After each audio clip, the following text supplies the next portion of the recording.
May 1944, Camp Algona, Iowa. A train grinds to a halt, steel shrieking against the prairie silence. The doors slide open and Hans Richter steps down, boots sinking into dark Iowa mud. The air is thick as syrup, sweet with cut grass and rain. All around, German prisoners gather in their faded Feldgrau, faces drawn, eyes searching. American guards call names from a clipboard, voices flat, unhurried. Richter, Otto Zimmermann Farm, an officer reads out. The truck rattles past wooden mailboxes, each painted with names. Schmidt, Miller, Wagner. Names that echo the old world. Names Richter never expected to see here. At the farm gate, a tall figure waits, sun-creased and broad-shouldered. Deutsch, verstehen Sie Deutsch? The farmer calls, words thick with a Texas twang, but unmistakably German. The porch radio spills music into the morning air. A hymn, half in English, half in German. Words drifting through open windows. Inside, breakfast waits. 6 eggs, toast thick with real butter, coffee with cream, a plate stacked higher than Richter has seen in years. Beyond the kitchen window, a church bell rings, the sound rolling over endless rows of corn. Richter stares at the food, at the mailbox, at the farmer still watching from the door, and for the first time since capture, he feels truly unsteady. Where have we arrived? Richter's boots scrape the gravel as he follows the other prisoners toward the barn. The guard at his side is young, barely older than Richter himself. Badge reading Becker. On the walk, Becker hands him a stiff paper chit, a coupon stamped with the American Eagle, and a value, 80 cents per day. No cash, canteen only. Geneva rules. A painted sign hangs on the fence. Camp Algona Branch Labor Detachment, 1944. Below it, rules in both English and German. Arbeiten, ja, Waffen, nein. Work, yes, munitions, no. Inside the barn, sun slants through high windows, throwing light across mountains of corn. The air smells of oil and dust, heavy with the promise of endless work. American farmhands move among the prisoners, explaining in slow, accented English, "You work fields, you pick, you load. No munitions, no weapons. Geneva." Richter rolls the coupon in his hand, thinking of marks and pfennigs left behind. Here, there is no money, only scrip for cigarettes, soap, a chocolate bar in the canteen. At lunch, he sits on a rough bench under the eaves. The food arrives on tin trays. Beef stew, potatoes, 2 slices of bread, a small pat of butter. The prisoners eat in silence, guards keeping easy watch. No barbed wire in sight, just fields and sky. Becker passes again, this time with a map. "Tomorrow, you go to Fredericksburg. German town, you'll see." That night, Richter dreams of home, but wakes to the sound of cattle and the smell of fresh bread. The truck rolls south at dawn, dust cloud trailing behind. Richter presses his face to the window, watching the world slide by. Pasture land gives way to rows of wheat, neat white churches, and clapboard houses. Each mailbox flashes a new surname. Müller, Brown, Schmidt, Becker. At a crossroads, a road sign points. Fredericksburg, 12 miles. New Braunfels, 28 miles. Painted beneath in faded blue, a message. Willkommen. They stop at a Lutheran church, steeple sharp against the rising sun. A hymn book, left open on the stone wall, shows lines in 2 tongues. Ein feste Burg ist unser Gott. Below, an English line, "A mighty fortress is our God." Children run past, laughing in a sing-song German that's softer, rounder than Richter remembers. Their mother calls after them, accent drifting between English and Old World vowels. A farmer's wife brings bread and sausage to the porch, greeting Richter and his work detail in careful practiced German. "Kommen Sie, Essen Sie. You must be hungry. Everywhere he looks, the past and present blur. German names on stores, gravestones shaded by pecan trees, hymn boards inside churches, and newspaper headlines in English, subheads in German. A painted mural on a town wall. Founded by immigrants, 1846. As the sun climbs, Richter realizes this place is as much Germany as it is America. Maybe more. First light, porch steps, coffee still steaming. Otto Zimmermann, the farmer, stands in denim overalls, hands deep in his pockets. He glances at Richter, nods toward the fields, then speaks. Slow, careful, but clear. Wir beginnen mit der Ernte, Hans. You understand? Richter's breath catches. The words are German, but softened, years away from the clipped Berlin vowels of his childhood. He answers, Ja, Herr Zimmermann. Voice low, still wary. Zimmermann's face breaks into a thin smile. Good. My grandmother would be proud. Later, in the field, another shock. The workers trade jokes in English and German, switching mid-sentence without pause. A passing tractor, driven by a neighbor named Müller, blares a radio hymn, half in English, then the chorus in German. In the lunch tent, grace is spoken twice, once for the Americans, once for the Germans. Even the children, running between the rows, sing out a counting rhyme. Richter last heard in Saxony. Richter stands in the high corn, wind moving like water all around, and feels the world tilt. How can the enemy sound like home? The farmhouse kitchen hums with morning. Richter sits at a wooden table polished smooth by generations. Mrs. Zimmermann sets down a platter. Thick-cut bacon, fried eggs, toast slathered with golden butter, and a jar of homemade peach preserves. Steam curls from a coffee pot, real cream swirling in the cup. For a moment, Richter stares. This is a feast fit for a festival, not prisoners of war. He takes a cautious bite, then another, tasting salt and sweetness, the sharp tang of real coffee. He remembers the hollow ache of hunger from the Atlantic crossing. Black bread and watery soup, rations measured by the ounce. Here, he is offered seconds. Eat, eat, Mrs. Zimmermann urges in German. You're too thin. Later, in November, the Zimmermans invite their German work crew to Thanksgiving dinner. The table groans under turkey, potatoes, pies. But beside the cranberry sauce, a bowl of sauerkraut, a plate of bratwurst. The familiar mingles with the strange. After grace, Otto raises his glass. To peace and to the end of hunger. Richter swallows, uncertain if he should toast, but lifts his cup anyway. On the barn wall, the rules are posted. No weapons, no wandering, work from dawn to dusk, wages paid as scrip, coupons redeemable for cigarettes, soap, a chocolate bar, but never cash. The guards carry rifles, but mostly lean them against fence posts, keeping hands free for coffee or a deck of cards. Becker, the young American guard, checks the head count at lunch, joking in rough schoolboy German. Niemand fehlt, ja? All here? When a child from the Zimmermann family brings a handful of candy, Becker lets it pass. Geneva says nothing about sweets, he shrugs, smiling. At night, the camp pastor makes his rounds, lending battered hymnals, a well-thumbed copy of Goethe's poems, a letter-writing kit. Discipline is real. One late worker, a sharp word, and a reminder. Tomorrow, earlier please, but mercy is routine. 2. A spare jacket when the nights turn cold, a second helping of stew after a long day. Richter notes every small kindness, each one both comfort and confusion.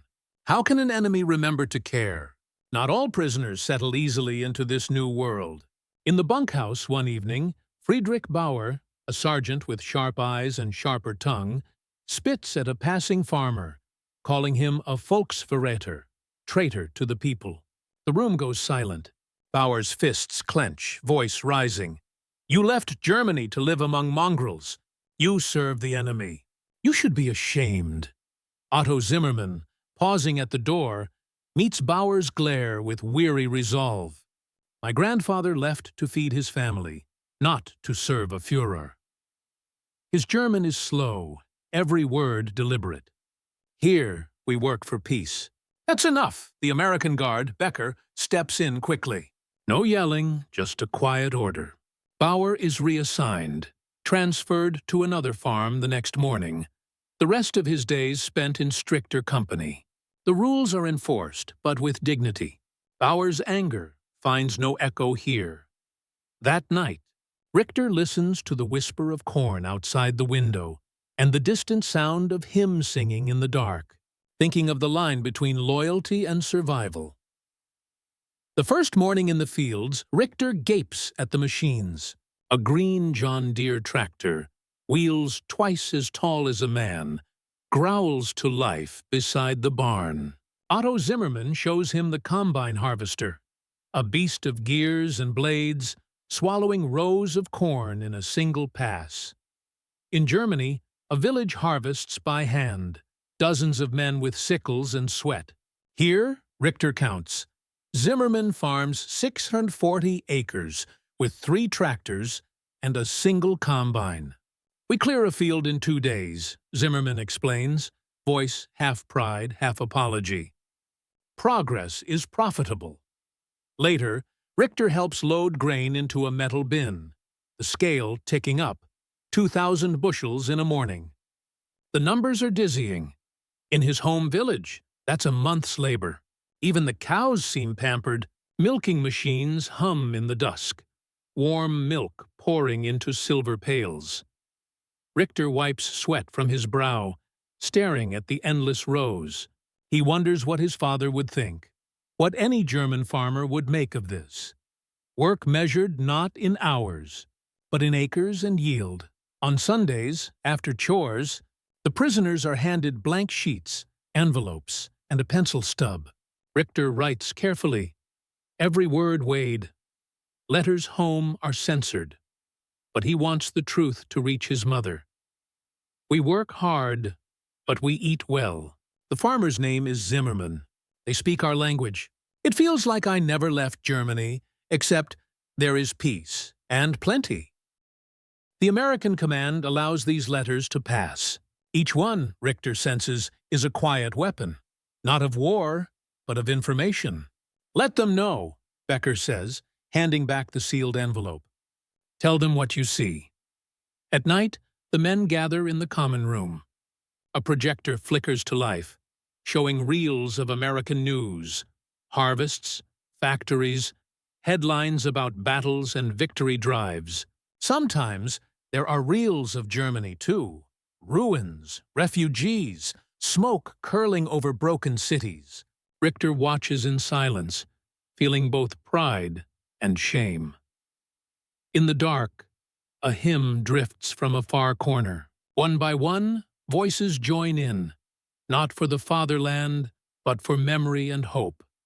The sky darkens at noon, clouds swelling, wind rising, thunder rumbling over the corn. Otto Zimmermann checks the radio, face grim. Storm's coming. If we don't finish today, we lose half the crop. Richter is sent with a crew to the far field, boots slogging through thickening mud. The air crackles with urgency. Guards and prisoners, side by side, racing the weather. No uniforms matter now, just hands and muscle. Otto shouts orders in German and English, voice barely heard over the rising wind. Faster! Men! Tie the bins, keep them covered. Richter finds himself working shoulder to shoulder with Becker, the young guard, both drenched and breathless. Every ear of corn, every bundle matters. The combine rattles and roars, cutting a golden swath before the black line of clouds. Rain spits, then pours.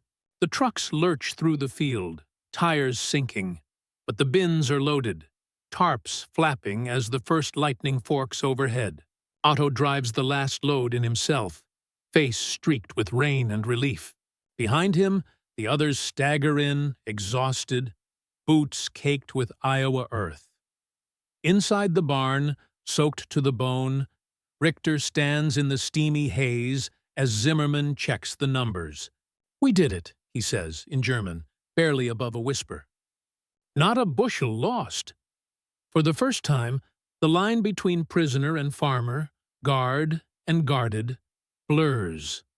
No one thanks anyone out loud, but as Becker pours mugs of hot coffee all around, there's a quiet understanding. Today, in the storm, survival was shared.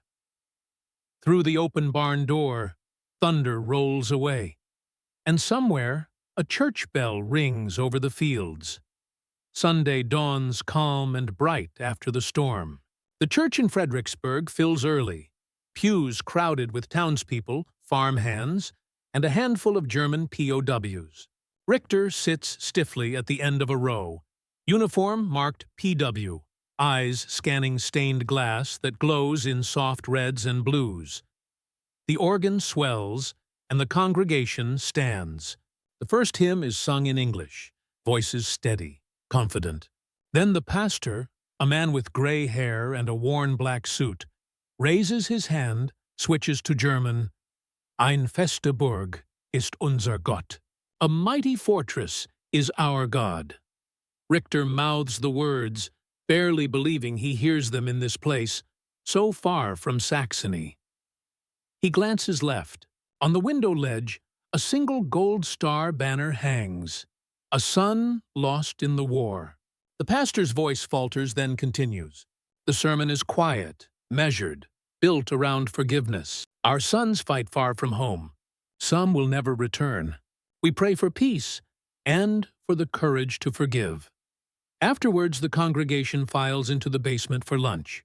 Tables sag under platters of roast beef, pumpernickel, pickles, pies. Old women in aprons serve everyone alike. Townsfolk, guards, prisoners. Conversation is a blend of English, Texas German, and occasional laughter that startles Richter. At his table, Mrs. Zimmerman passes him a plate and says, "Eat, Hans. You're far from home, but you're not alone." Richter looks down at the bread, the pie, the hands folded in thanks all around him. In that small, bright room, with storm clouds finally gone, he feels something strange and unfamiliar. Welcome. Spring 1945. The news sweeps through the camp in a single morning. Hitler is dead. Germany has surrendered. The war in Europe is over. At Camp Algona, the American flag flies at half-mast. President Roosevelt has died, too. Guards and prisoners alike gather in silence, hats in hand, for a moment that feels both ending and beginning. Work continues in the fields, but the mood is changed. Prisoners count the days until they can go home. Some, like Richter, are restless, uncertain what waits in a country now divided and in ruins. Otto Zimmerman finds him stacking hay one afternoon and offers a folded letter. "For when you go," Otto says. "A recommendation. If you ever want to return, you'll have work." On the last Sunday before departure, Mrs. Zimmerman prepares a meal with all the old favorites: eggs, bacon, coffee, apple pie. The children line up for hugs. Becker shakes his hand at the gate. The mailboxes, now familiar, blur as the truck pulls away. Richter holds the letter tight, unsure if he's leaving friends or just another camp behind. At the train platform, the prisoners stand in line, bags packed, faces turned east. As the whistle blows, Richter looks back one last time. At the barn, the fields, the Zimmermans waving from the porch. He boards the train, carrying more than what he arrived with. The journey home has already changed him. The journey back to Germany is long and silent.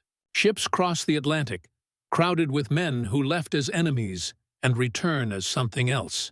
Richter steps onto German soil in late summer, the air bitter with coal smoke, cities reduced to rubble and dust. His mother barely recognizes him at first.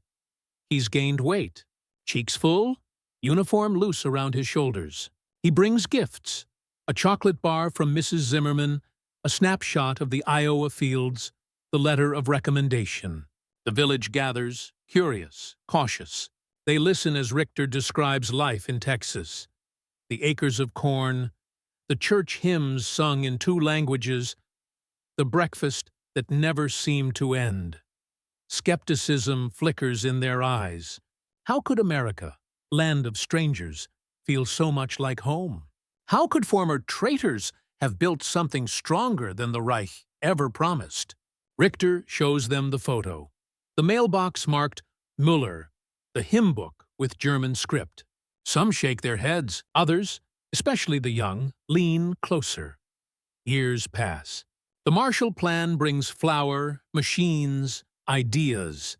Richter takes a job at a new supermarket. Shelves lined with goods he once loaded onto Texas trucks. He helps organize the first bilingual church service in the village, copies a hymn from memory, teaches children the counting rhyme he heard on a Texas farm. Sometimes he thinks of Otto Zimmerman, of Becker, of the breakfast table that changed everything. In Germany's new dawn, pieces of Texas remain. Years later, Richter sits at his kitchen table, sunlight slanting through the window. On the shelf behind him, a battered hymn book from Iowa and a faded photograph. Himself beside Otto Zimmerman, both squinting at the camera, the Texas sky bright above them. He thinks often of that mailbox, the one painted Müller, standing at the edge of endless rows of corn. He remembers the sound of church bells drifting over the prairie, the mix of languages at every meal, the feeling of being a stranger and then, suddenly, something else. America's power was not the posters, not the parades, or even the machines. It was the breakfast served without question, the language kept alive for generations, the freedom to leave, to build, to return. In that kitchen far from home, Richter learned what victory meant. Not conquest, but welcome. Not pride, but peace. He closes his eyes and hears it all again.